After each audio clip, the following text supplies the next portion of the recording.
over the Rocky Mountains now. 8,000 feet. I'm glad I don't have to land in those rugged mountains.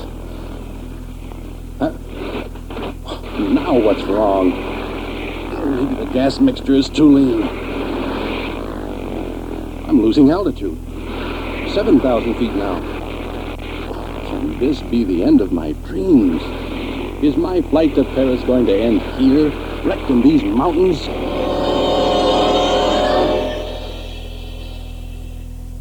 The Spirit of St. Louis.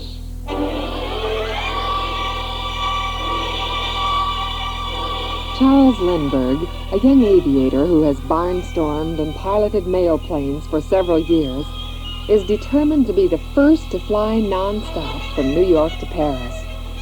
After weeks of ceaseless effort, he has managed to get a group of businessmen to finance the venture. He has also found the necessary plane for sale by a New York company and the money to buy it. There she is, Scotty. On this slip of paper. A check? Look at it closely. $15,000 for the Belanca plane? For the plane in which I'm going to fly to Paris. Oh, you're as good as in Paris right now. Yep. Say, let me be the first to congratulate you, Mr. Lindbergh. Thank you, Mr. O.E. Scott. All I have to do now is to take this check to New York, pay for the Belanca, fly it back here, make necessary alterations and repairs, fill it with gas, and vroom, take off for Paris.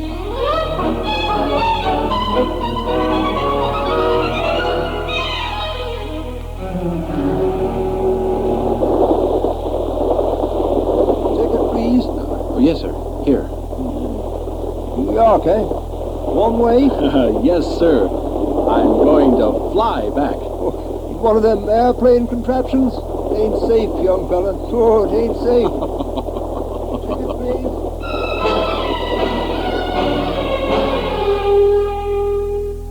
Well, glad to see you again, Mr. Lindbergh. Sit down. Here's the check, Mr. Levine. 15,000, the telegram said. That's right. I'm certainly glad you changed your mind about selling it. We reserve the right, naturally, to select the crew that flies it. You what? You understand, of course, that we cannot let just anybody pilot our airplane across the ocean. Well, if we buy it, it'd be our plane. In a way, yes, but after all, we're vitally interested in the performance of our plane on such a flight, and we insist on saying who the crew will be. We wouldn't be interested in any such arrangement. This is a St. Louis project. If we buy your plane, we'll control it. We'll pick our own crew. Your organization in St. Louis would get all the credit of the flight, all the publicity. Well, as far as I can see, we'd be paying $15,000 for the privilege of painting the name St. Louis on the fuselage. I'm sorry, Mr. Lindbergh, but those are our terms. You should have told me this before. It would have saved me a 2,000-mile trip. But think it over. I'm sure you'll agree that it's best for us to pick the crew. The Belanca is the only airplane built capable of flying between New York and Paris. I'm sorry, but if you won't sell it outright, the sooner I start looking for another plane, the better. You may change your mind, Mr. Lindbergh. Just tell me, Mr. Levine, is the plane for sale outright, or isn't it? I'm afraid not. Goodbye, Mr. Levine.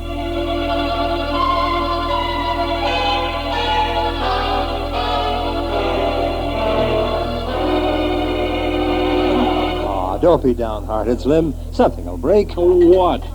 The Fokker, the Belanca, the Travel Air, Columbia, they've all turned me down. See, the Ryan people in California haven't.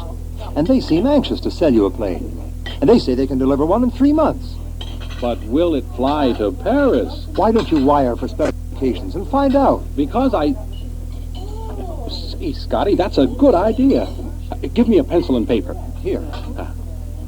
Ryan Airlines, San Diego, California. Competition makes time essential. Can you construct plane in less than 3 months? Please wire general specifications. There, how's that? Oh, that's perfect. I'll take it down to Western Union.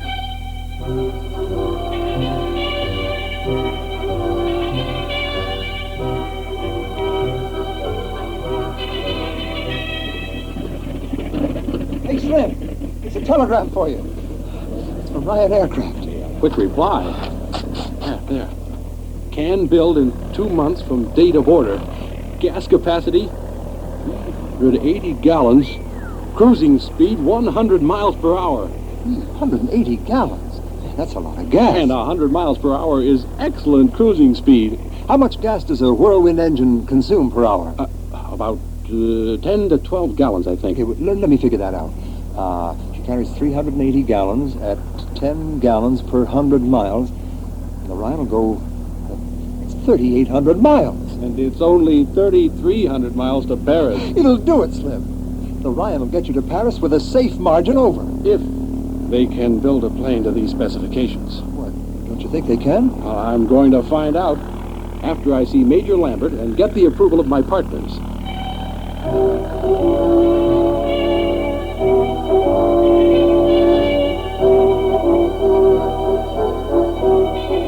But Slim, can the Ryan people build a plane that'll fly non-stop to Paris? If they can build one according to these specifications, yes. All right, Slim, go and see them. When can you start? Within a week. As soon as I can make arrangements for someone to fly my mail route. The Ryan factory is an old dilapidated building near the waterfront in San Diego. As Charles Lindbergh got out of a taxi and advanced toward the office building, two loafers stared at him. Inside the small, dusty, paper-strewn office, a slender young man with clear, piercing eyes and intent face greets him. Howdy. I'm Donald Hall, chief engineer. How do you do? I'm Charles Lindbergh. Oh, yes. Welcome to California, Captain Lindbergh. Come on back to my office. Mr. Hall led Charles Lindbergh through the small office and into a large but sparsely furnished draft room office. It's not much of an office, but sit down. We can talk undisturbed. I'm interested in a plane, Mr. Hall, not a showy office. Good. And we'd like to build you a plane. What do you think of our offer? You quoted a price of $6,000 without an engine. How much would an engine make the total price? I'll tell you what we'll do, Captain Lindbergh. We'll build the plane for $6,000 and furnish the engine and all parts for what they cost us. Fair enough. But, how about the performance? We've spent quite a lot of time figuring that out since you wired that you intend to use a plane for transatlantic flight. And we're sure we can build a plane that'll do it. How soon can you start building it? Just as soon as you place the order. And you'll guarantee delivery in 2 months? Probably less. But we won't promise. All right, it's a deal. But I'll have to wire my partners for confirmation and the 50% deposit.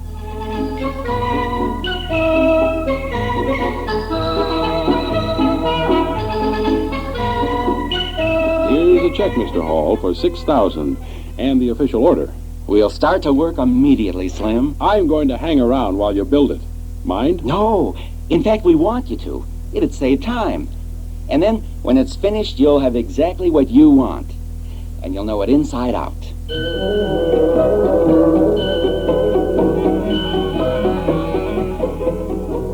Here's the blueprint for the fuselage, Mr. Tyndall. Have your men start constructing it immediately. Here's another blueprint, Mr. Tyndall. Get busy on this one right away. Where do you want the pilot's seat, Slim? In front of the extra gas tank or in back of it? In back. It's safer that way. How about night flying instruments, Slim? Don't want any. Way too much. And parachutes? Same answer. Hey, Slim, would you rather the ship had stability or range? Range, Don. Give me all the range you can. I'll keep the plane in the air by sheer force if I have to.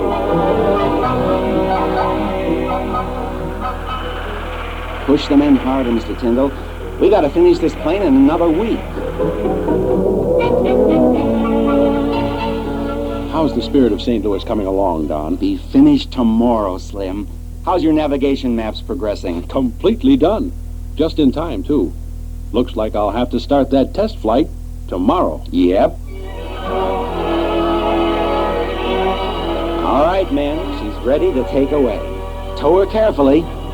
We'll all meet at Dutch Flats. She's all yours, Slim. Oh, she's beautiful. Trim, slender, and gleaming in the morning sun.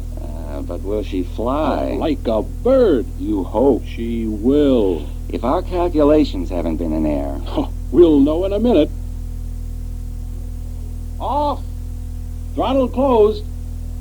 Contact. Contact.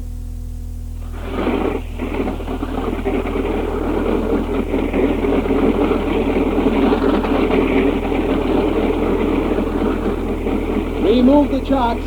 Good luck, Slim. I'll be seeing you. I hope.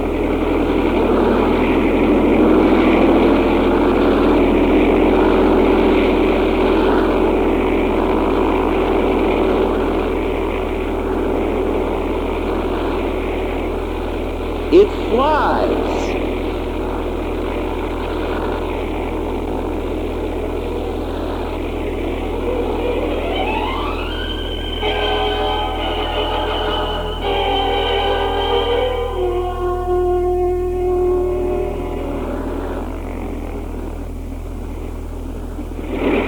Well, you're back. Yep. Say, do you realize that you ran only 160 feet when the wheels left the ground? That's a record. How'd she control? Well, it needs a few adjustments. Good stability? No, but we knew it wouldn't be. Bigger tail surface will correct that, Slim. Yes, but we want range, remember? Not stability. Then you're satisfied with it? Ha ha! Happy as a lark.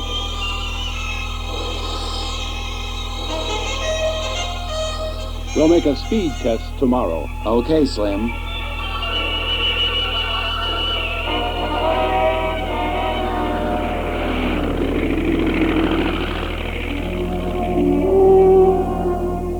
She made 128 miles per hour, Don. Pretty good, eh? Wonderful. Tomorrow, we'll make load tests. She's got 300 gallons in her, Slim. Yeah, I know, Don. Remove the chocks.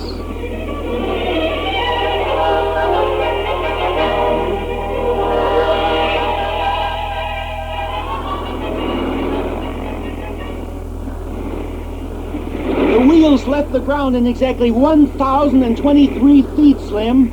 The curves we ran on her are checking out almost perfect. I knew they would, Don. You're a good engineer. So you want to try her at 50 gallons more?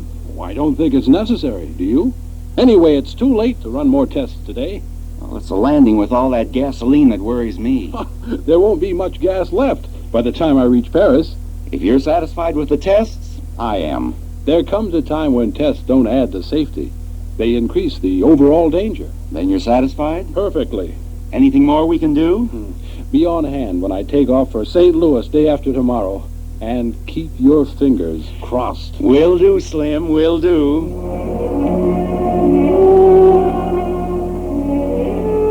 On May 10th, everything was ready for Charles Lindbergh to take off from San Diego for the cross-country flight to St. Louis. He stopped in the Ryan factory to bid goodbye to the boys. Well, goodbye to all of you. You've done a wonderful job in building the spirit of St. Louis. Thanks a lot. Send us a wire when you get to Paris. Yes,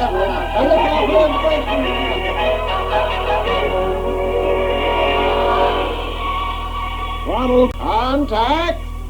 Contact.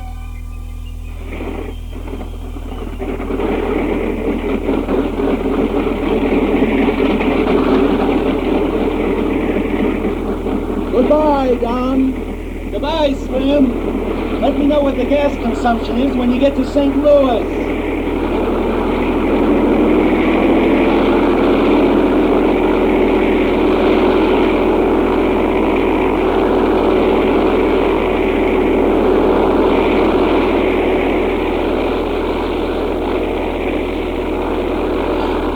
Well, getting her off the ground was easier than I thought it'd be. And it's exactly 3:55 Pacific time.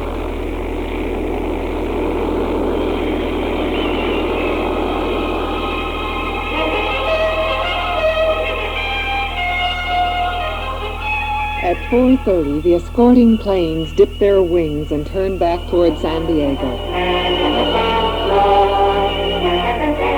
At 5:45, Lindbergh passes over the Colorado River. Soon after dark. Oh, that's getting cold. I'll slip on my boots and mittens. 8,000 feet high. Guess I'd better climb a little more to be sure to miss the peaks of these mountains. I'd hate to have to land here in those rugged mountains, and I have no parachute. Oh, no danger of this motor conking out. I'll just settle back and enjoy the trip. He flew on and on. Suddenly, Hey, the engine's sputtering. Over mountains, I can't land. Oh, maybe I'd better ease back on the throttle and see if I can get this thing running better. Maybe the gas mixture is too lean. Maybe it's too thick. I'm losing a little altitude, but not much. At this rate, I can stay up about 15 minutes. And maybe I can find a flat place to land by that time. I'm 7,000 feet up now. What shall I do? I can't see a thing. Not even enough for a crash landing. Oh, I guess I'll just have to keep on going eastward, hoping for the best. 6,000 feet now. Oh, can this be the end of all my dreams? Is my flight to Paris going to end here in these mountains? Maybe. Oh, dear God. You're the only one who can help me now. Please help me. Amen. The altimeter reads 6,000. 6,000! Well, then I haven't lost altitude in the last few minutes. The motor does seem to be running a little better. Perhaps I won't have to land after all. Maybe I'll still get to fly to Paris. Thank you, dear God.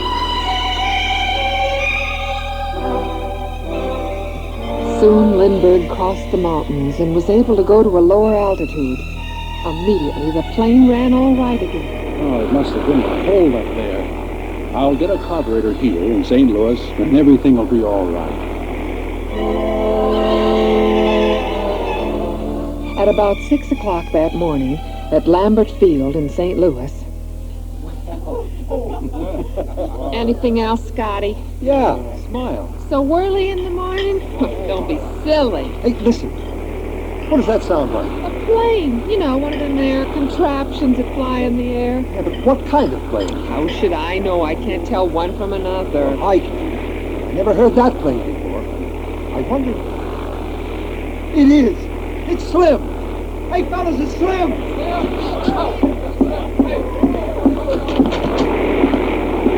is Slim! Look at him fly that ship! He's diving at us! Oof, what speed! And look at her climb almost straight up!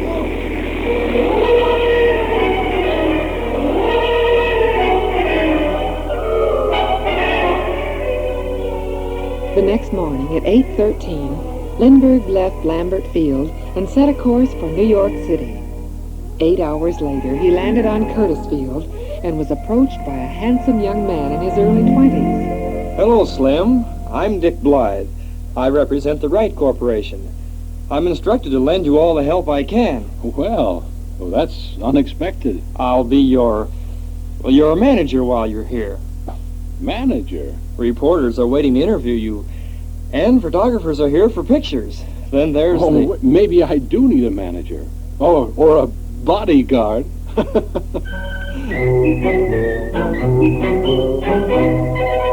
For the next few days, Lindbergh and his new friends were busy preparing the Spirit of St. Louis for the 3,500-mile flight to Paris.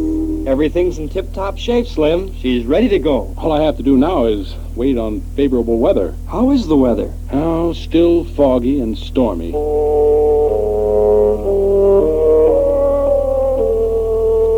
Lindbergh's mother came all the way from Detroit to see her son. Son, I just had to come to see you before you took off. Oh, I'm glad you did, Mother. The newspaper stories in Detroit and the telephone calls I received seem to indicate that that people think you're not very wise to attempt this flight. I know. They're calling me the flying fool. It doesn't make any difference to me, son, what people think. I want to know what you think. Do you really want to attempt this flight to Paris? Yes, Mother, I do. You think it's the right thing to do? Oh, Mother, I've thought this thing over hundreds of times. I've asked myself repeatedly why I want to make this flight. Is it because I want to win personal glory for myself? Is it because I want to make money? What is the real reason? And Mother, the answer is always the same. I love flying. I believe in it. I believe the future of the United States, the world, is closely allied with flying. I sincerely want to advance aviation. I want to show the world that flying is a safe and reasonable method of transportation. I'm satisfied, son. You fly to Paris. Don't pay any attention to what people think or to what newspapers print. Just go ahead with what you really believe is right. And God will bless you. Oh, thanks, Mother. And now, I must get back to Detroit. Oh, aren't you going to stay until I take off? No, son. My presence would distract your attention from your flight. And if you're to succeed, you must put every ounce of your strength, your thought, and your time into it. That's what success is made up of.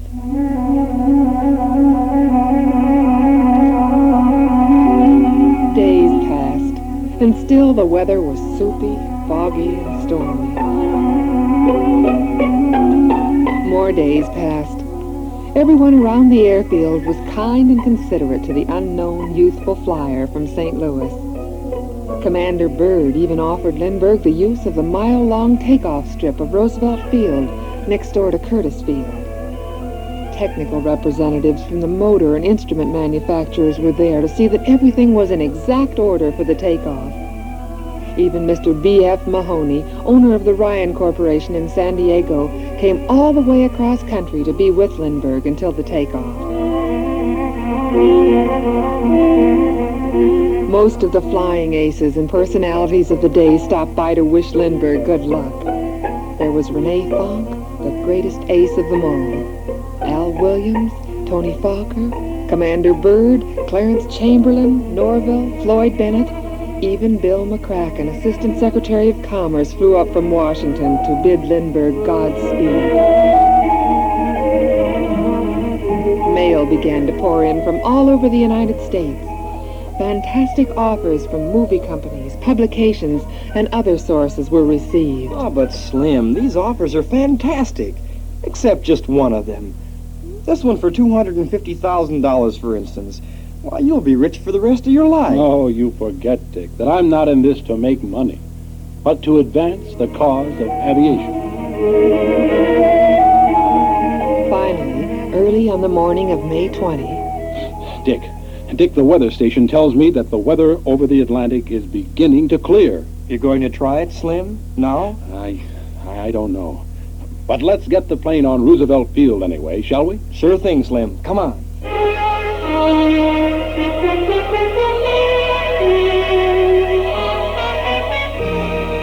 It took several hours to tow the Spirit of St. Louis from Curtis to Roosevelt Field, but finally it was poised at the far end of the field, filled with gas, the motor idling.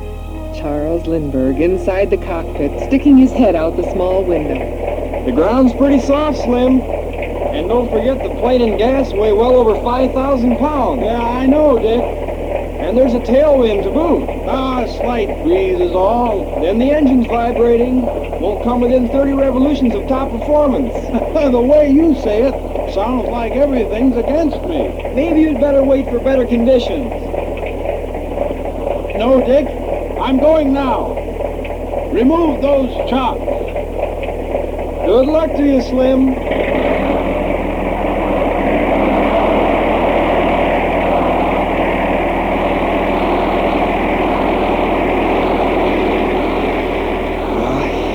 will never get off the ground. It's too wet. Plane's too heavily loaded.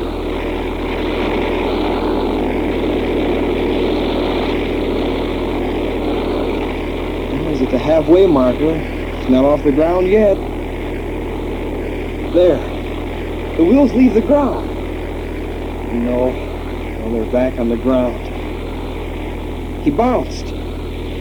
He bounced again. Oh, he won't make it. He's too close to the end of the runway. He's off. Look out, those telephone wires. Missed him by inches. That boy has ability. And the luck of the Irish.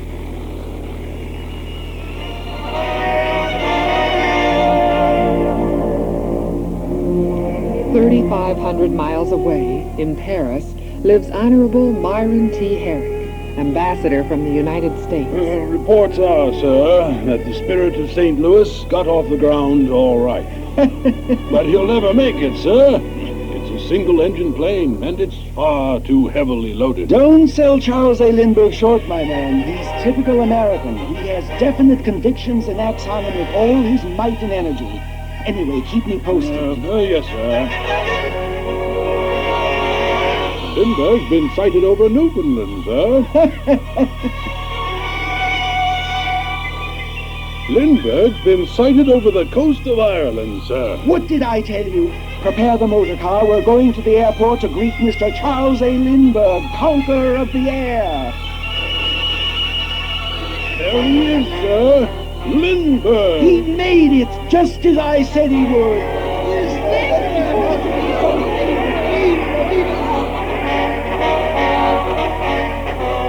Paris went wild in its welcome of Charles A. Lindbergh, the first man to ever fly non-stop from New York to Paris.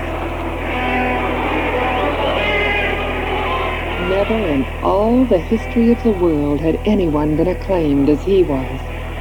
Never had any hero been so loudly and sincerely applauded, and rightly so, for Charles A. Lindbergh typifies the youth of the world who have definite convictions and work unceasingly, unselfishly toward a goal with determination and zeal, and the blessing of God